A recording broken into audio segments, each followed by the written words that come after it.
Bobby, what a tremendous, tremendous show. Yeah, that was one of the best shows you've had on since I've been here, James. The chat room, I mean, it was really overflowing with people. I think we had a lot of interest in tonight's show, and I hope we can get David back on again sometime in the future.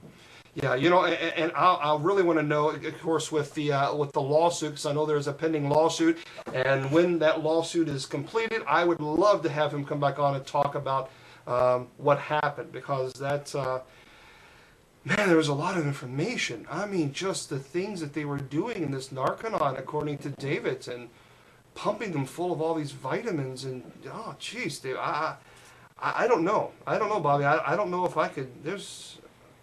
I'll never understand it. I mean, you would think that a show like this, it would bring out the people that support Scientology, and you would have at least somebody from their side coming on to counter this. But I mean, it's like a wall of silence. They don't want to get on here. They don't want to confront anybody that speaks ill of them.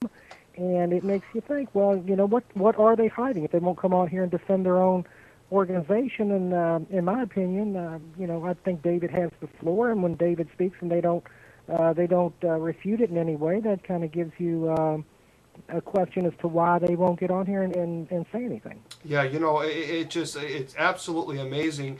And of course, I there will be a book that will be out soon by, of course, David Love is, of course, doing that. So be looking for that. There's going to be a book that's going to be out soon. And, of course, make sure you just look up David Love Ireland. And you're going to follow him there.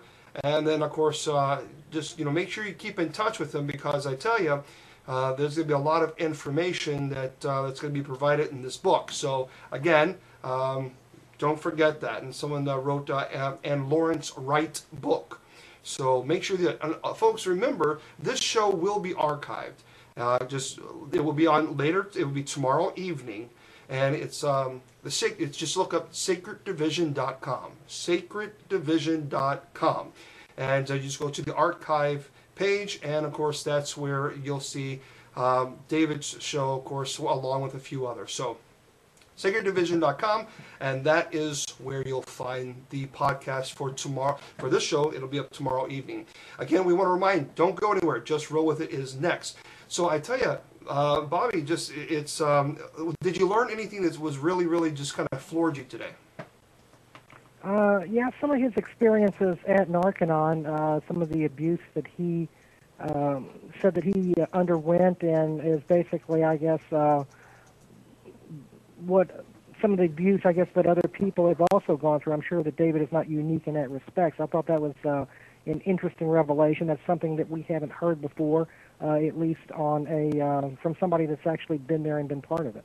Yeah, and that's what makes it so special and so unique, is that David was actually talking about his experience from being a patient. He said 5 months. And then, of course, I think he said from May until September or so, he was actually an employee. And so, this is allegedly, because I have to say allegedly, because there is a lawsuit going on. But from his experience and from what he said, just the things that he had to endure was horrific. I mean, just absolutely horrific. And I just don't understand, Bobby. According to David, as he stated, there was nobody who was trained medically in Narconon, and this is according to David, and I don't understand that.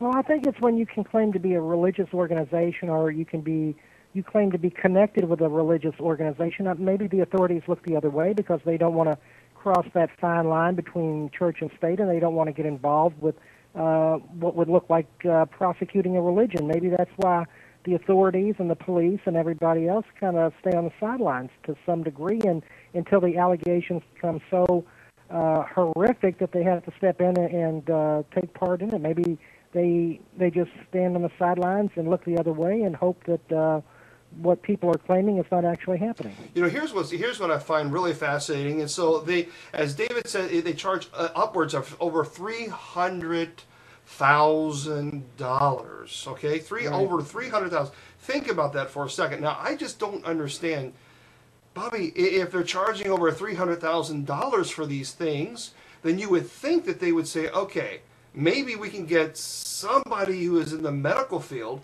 who believes in what we believe in Scientology and who actually wants to be a staff member. See, to me, it makes no sense not to do that, because if you're going to if the medications are gone and they're withdrawn from people who need them, well, why wouldn't you have somebody who's medically trained on staff? Well, you could probably get somebody with a medical license, but the question being, what kind of qualifications would they have? I mean, you can get Michael Jackson's doctor, or the doctor that prescribed those drugs for Elvis Presley. I mean, if you pay enough, I'm sure you could get anybody to do anything. The question is, do you want to pay people a certain amount to come in there and just look the other way and do what they're told? Or do you want actual doctors and nurses and people that have the welfare of the patient in mind? And I think that's the question. You're not going to get the people that actually have the welfare of the person involved in mind. You're going to hire people that have the welfare of the organization in mind. And I think that's going to be something harder to do.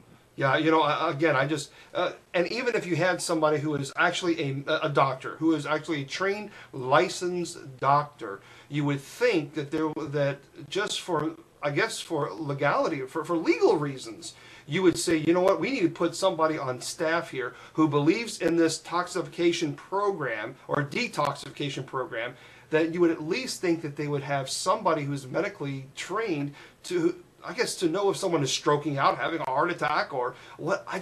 To me, it doesn't make sense.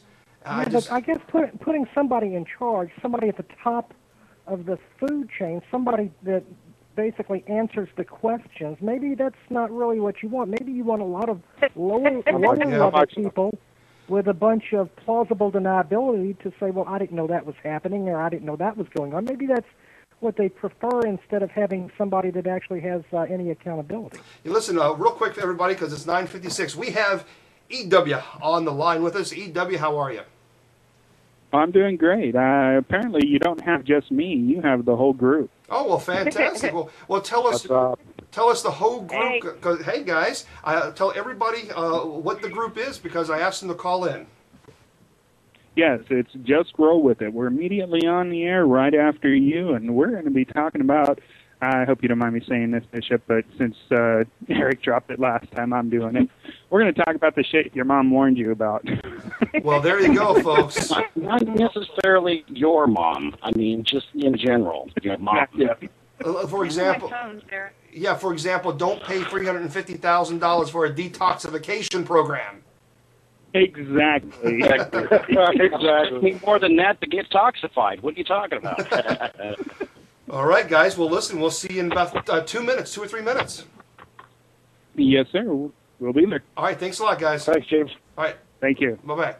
Again, folks, don't forget, we are going, of course, don't go anywhere. Just Roll With It is next. Folks, listen, I want to thank you so much for joining us. We're going to have an interesting guest next week, but it's going to be a surprise.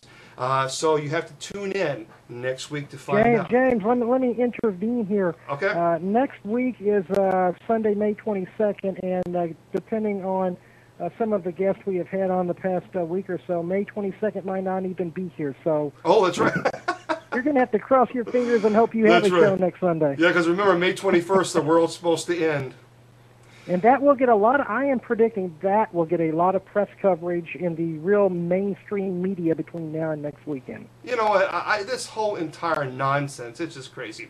Folks, remember, people don't care how much you know until they know how much you care. God bless, and we will be here next week.